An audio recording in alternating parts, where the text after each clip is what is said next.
સુરતમાં એસએમસીના ગાર્ડનનો ગેટ તૂટી પડતા ગંભીર ઘટના બની. પર્વત ગામમાં આવેલા એસએમસીના પ્રાયોરિટી ગાર્ડનનો ગેટ તૂટી જતા ગંભીર ઘટના બની હતી. લોખંડનો ગેટ તૂટી પડતા 2 બાળકો ગંભીર રીતે ઈજાગ્રસ્ત થયા, જ્યારે અન્ય એક બાળકનું મોત થયું. શ્રમિકના બાળકો ગાર્ડનના ગેટ પાસે રમી રહ્યા હતા તે દરમિયાન બની આ ગંભીર ઘટના. લોખંડનો ગેટ તૂટી જતા 2 વર્ષીય આર્યન વસાવા નામના બાળકનું ઘટના સ્થળે જ મોત થયું, જ્યારે અન્ય 2 બાળકો ગંભીર રીતે ઈજાગ્રસ્ત થતા હાલ તેઓ સ્મીમેર હોસ્પિટલમાં સારવાર હેઠળ. એસએમસીના ગાર્ડન પાસે બાળકો રમી રહ્યા હતા ત્યારે અચાનક લોખંડનો ગેટ તૂટી પડ્યો.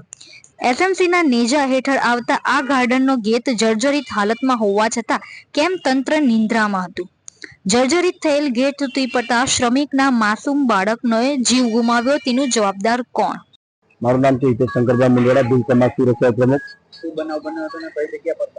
બનાવ ઘટના એવી હતી કે 3:30 વાગ્યાની આસપાસ પિન્ટુભાઈ ડામોર અમારા ગ્રુપના જે પ્રમુખ છે એમને ફોન આવ્યો હતો કે આપણા સમાજના જે મજૂર વર્ગના જે છોકરો છે એનું ડેથ થઈ ગયેલ છે અને પૂરી માહિતી એમની પાસે એકત્ર કરવા માટે એમની પાસે તો વિડીયોના ફોટા મોકલ્યા હતા અને જે છોકરાને ડેથ થઈ ગયું એ છોકરાની બોડી લઈને સિનિયર હોસ્પિટલ આવ્યા હતા, જેથી કરીને અમે સમાજના કાર્યકર્તાઓ સાથે સિનિયર હોસ્પિટલ અહીંયા પહોંચ્યા હતા ત્યારે માહિતી પૂરી મળી હતી કે પરબતગામ વિસ્તારનું જે પ્રાયોરિટી ગાર્ડન છે જે સુરત મહાનગરપાલિકાના અંદરમાં આવે છે, એ મહાનગરપાલિકાના જે ગાર્ડનનો ગેટ હતો એ ગેટ અચાનક ધરાશયી થતા જે બાળકો 3-4 રમતા હતા એ 3-4 બાળકો પર લોખંડનો ગેટ પડવાથી ત્યાં રમતા આર્યન સંજુભાઈ વસુના અને 2 વર્ષનું બાળક છે એનું મોત થયું હતું. સિવિલ હોસ્પિટલ લઈ જતા હતા અને 2 બીજા બાળકો છે જે એન્જર્ડ છે જેને હાલ સારવાર સિનિયર હોસ્પિટલમાં ચાલુ છે.